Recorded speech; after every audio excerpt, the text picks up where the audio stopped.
오늘은 세상에 휩쓸리지 않으려면 이란 제목으로 주의 말씀의 은혜를 나누고자 합니다.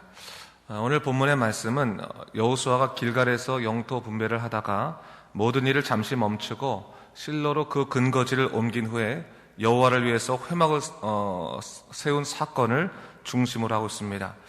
그러기 17장과 18장은 그런 의미에서 설명되지 않은 부분이 있습니다. 왜 여호수아가 르우벤, 갓, 므낫세, 유다, 에브라임 지파를 제외한 나머지 7지파의 땅 분배가 이루어지지 않은 상황 속에서 회집 장소를 길갈에서부터 실로로 옮겼을까 한번 생각해 볼 필요가 있습니다. 그 이유를 성경이 자세히 기록하지 않고 있기 때문에 우리가 정확하게 알 수는 없지만 오늘 1절 말씀에 회막이라고 하는 한 단어에서 그 실마리를 찾을 수 있습니다. 회막은 우리가 잘 아는 성막이죠. 하나님의 법궤가 보관된 거룩한 장막입니다. 그렇기 때문에 회막이 설치되었다고 하는 것은 그들이 하나님의 임재에 관한 강한 열망이 있었다. 그 회복에 관한 가장 강한 소망이 있었다는 것을 이야기하고 있는 것이고, 실제로 실로는 이때부터 제사장 엘리 때 블레셋에 의해서 법궤가 빼앗길 때까지 이스라엘 백성들에게는 사실은 신앙적인 중심부의 역할을 감당하는 장소가 됩니다. 지역적으로도 실로가 가나안 중심부에 위치하고 있었기 때문에 가나안 전 지역에 흩어져 있는 이스라엘 백성들을 모으기도 좋은 장소이기도 했습니다. 아마도 이유는 정확하게 알 수 없지만 여호수아는 땅을 분배하는 과정 가운데에서 하나님의 성막이 온전히 설치되어야 된다는 그러한 그 마음이 생겼던 것 같습니다. 영할 열망이 생겼던 것 같습니다. 그 영적인 갈망이 그들을 길갈에서부터 실로로 옮기게 했고, 성막을 세운 후에 다시 땅 분배의 과정을 재개하고 있는 것을 볼 수 있습니다. 여호수아가요, 이 예민한 땅 분배를 하다가 7지파가 남았음에도 불구하고 이 거사를 중지하고 장소를 옮겨서 회막 세우는 일에 전념한 이유가 뭘까요? 이것은 아마도 그들이 영적인 백성임에도 불구하고 땅 분배 과정에서 신앙을 잃어버리고 본질을 상실했기 때문이 아닐까, 그렇게 생각해 볼 수가 있습니다. 그들 간에 서로가 땅 분배로 인해서 예민해지고 또 서운함으로 인해서 연합함이 깨어짐을 보게 되면서 다시금 신앙으로 온전히 서야겠다, 영적인 원칙이 바로 서야겠다라고 하는 그런 마음에서 장소를 옮기고 회막을 세우지 않았을까라고 우리가 추측해 볼 수 있습니다. 사실 이러한 부분은 오늘날에도 적용될 수 있는 부분입니다. 공동체로서의 교회도 마찬가지고 개인으로서의 성도 한 사람 한 사람도 마찬가지입니다. 사람의 집합체, 이 교회라고 하는 공동체도 언제나 실수가 있을 수 있고 문제가 있을 수 있습니다. 사람을 통해서 일하기 때문에 언제나 이를 통해서 상처를 받을 수 있고 연합이 깨어질 수도 있습니다. 이런 불완전한 모습이 있다고 하는 거죠. 또 개인적인 상황도 마찬가지입니다. 아무리 내가 하나님의 능력에 의해서 신앙이 좋다 할지라도 세상 일에 전념하다 보면 어느 순간에 하나님을 잊어버리고 세상 시류에 빠져서 살아갈 수 있습니다. 그럴 때 우리는 그냥 어떻게 해야 될까요? 이게 뭐 세상 시류니까, 이 흘러가는 인생이니까 그냥 따라가야겠습니까? 그렇지 않다는 거죠. 아무리 바쁘고 아무리 어렵고 아무리 복잡하다 할지라도 잠시 모든 것을 멈추고 내주 하나님을 바라보고 하나님 안에서 믿음을 바로 세우지 않는 이상은 우리가 아무리 무엇인가 잘 나간다 할지라도 계속 가는 것이 우리들에게 의미가 없다는 것을 다시 한번 생각해 볼 필요가 있다고 하는 사실입니다. 여러분, 예수 믿는 사람들이 아무리 좋은 동기로 일을 시작했다 할지라도 사람의 일이라고 하는 것은 언제나 서로 원망하고 갈등하기 마련입니다. 그럴 때 실망감을 그대로 자신의 몫으로 방치해둔다면 우리는 사람의 문제를 떠나가지고 하나님과의 관계가 깨어질 수 있는 아주 좋지 않은 방향으로 갈 수 있음을 절대로 잊지 말아야 됩니다.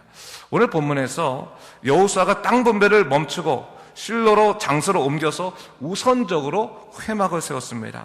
실제로 17장 우리가 어저께 봤지만요, 요셉 지파가 여호수아에게 땅 분배 과정에 관한 원망과 항의를 하고 있는 것을 볼 수 있지요. 아마도 여호수아도 사람인지라 마음이 상했을 것입니다. 어떻게 보면 자신을 죽이려고 하는 적들과 싸우는 것보다 하나님 안에서 한 형제들과 땅을 분배하면서 겪는 갈등이 그에게는 더 고통스럽고 컸을지도 모릅니다. 그럴 때 여호수아가 결정한 것이 무엇이었습니까? 이 갈등의 자리를 떠나서 우선적으로 예배를 회복해야 된다, 말씀을 회복해야 된다, 그것이 더 그에게 우선적인 것으로서 여겨졌다고 하는 것이죠. 그대로 있다면 하나님 안에서 한 형제들이 완전히 세상에 휩쓸려 버릴 수 있기 때문에 야, 안 되겠다. 우리가 아무리 이것이 지금 서운하고 급하고 뭐 땅 분배하는 7지파가 남아서 왜 우리는 빨리 분배를 안 해줍니까? 라고 항의한다 할지라도 잠시 멈추고 우선 우리 하나님의 말씀을 회복하자. 예배를 회복하자. 그것이 더 먼저일 것 같다라고 그가 이야기하고 아마 실로에서 회막을 세우지 않았을까 생각해 볼 수 있다고 하는 것이죠. 여러분, 우리가요 삶을 살아가면서 적어도 우리 우선순위가 어디에 있는지를 좀 돌아봐야 됩니다. 여러분, 우리가 예수님의 믿음으로 인해서 세상에 절대로 줄 수 없고 우리가 세상에 절대로 살 수 없는 구원의 은혜를 우리가 누리지 않았습니까? 그 놀라운 구원의 은혜가 우리가 갖고 살아가는 사람이라면 세상의 것들의 이 구원의 놀라신 역사의 은혜를 잃어버리면 안 되는 것입니다. 그러기 위해서는 우리가 항상 우리 마음 심령 가운데서 하나님과 나와의 영적인 관계, 믿음의 관계가 바로 서 있어야지만 우리가 세상의 어떤 어려운 일 가운데서도 하나님 안에서 문제를 해결해낼 수 있다고 하는 것이죠. 여러분, 하나님을 잃어버리면 우리는 세상 안에서 일을 해결했다 할지라도 그것은 절망이고 결국 패망입니다. 그러나 우리가 아무리 세상 속에서 고통받고 어렵다 할지라도 하나님 안에서 문제를 해결하려고 한다면 거기에는 소망이 있고 놀라우신 하나님의 약속이 있다는 것을 절대로 잊지 말아야 됩니다. 바로 그런 의미에서 여호수아의 결정은 올바른 결정이었다라고 볼 수 있는 것이죠. 아무리 세상 일이 급하고 소중해 보인다 할지라도 믿음을 잃어버리면서까지, 내주 하나님을 잃어버리면서까지 붙잡을 것이 과연 있겠는가? 정말로 하나님이 주신 놀라운 은혜로 말미암아 내 스스로 하나님의 은혜를 찾지 못하는데 하나님께서 내게 정말 감사함, 능력으로 주신 그 은혜를 어찌 내가 잃어버릴 수 있겠는가? 우리 다시 한번 이 부분을 곰곰이 생각해 볼 필요가 있다고 하는 것입니다. 오늘 본문 1절은요 아주 짧은 말씀이지만 바로 이것이 그들에게 얼마나 중요한 전환점이 된지를 성경이 분명히 하고 있습니다.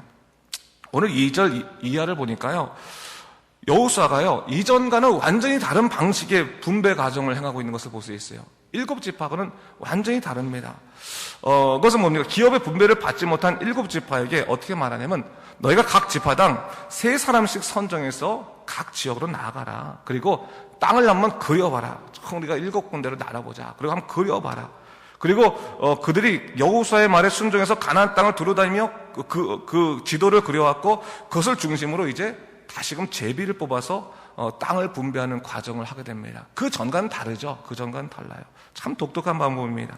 근데 이것은요 사실 하나님이 주신 지혜라고 볼 수 있지요. 이것은 어떻게 보면 우리가 이전에 봤던 정탐꾼의 원리하고도 비슷한 겁니다. 정탐꾼의 원리. 단지 다른 것은 이전의 정탐꾼의 원리는 싸우기 위해서 정탐을 하는 것이었지만 오히려 지금 뭡니까? 주신 땅을 눈으로 확인하고 있는 그런 정탐이다라고 볼 수도 있는 것입니다. 이 이스라엘 백성들이 이 땅을 분배하는 과정에는 아직까지 가나안 백성들이 많이 거주했습니다. 그들은 철병거를 갖고 있는 사람들도 있었고요. 안악자손처럼 컸고요. 무서운 사람들이었습니다. 하나님의 약속으로 그들에게 땅을 주시긴 했지만 아직까지 그들에게 처리해야 될 일이 참 많이 있었습니다. 여러분, 그들의 세 사람들이 이 전 땅, 이 가나안 지역 전체를 움직일 때 그들에게 두려움이 없겠습니까? 이 가나안 백성들에 대한 두려움이 없었겠습니까? 두려움이 있었죠. 그들이 마음속에 감사하면서도 동시에 뭐가 있었어요? 두려움이 있었다는 거예요. 그게 뭘 할 수밖에 없습니까? 기도를 할 수밖에 없었다고 하는 것이죠. 이 세 사람이라고 하는 것은 결국은 사실은 완전수를 의미하는 것 아니겠습니까? 하나님의 성도들이 약속받은 땅을 향해 갈 때 때로는 두려움이 있을지라도 기도하면서 그 땅의 모든 하나님의 약속을 누리며 살아갈 수 있다고 하는 것이 첫 번째 그들에게 주신 은혜의 역사 중에 하나였다고 하는 거죠. 감사하며 기도했다라고 하는 거예요. 감사하며 기도했다.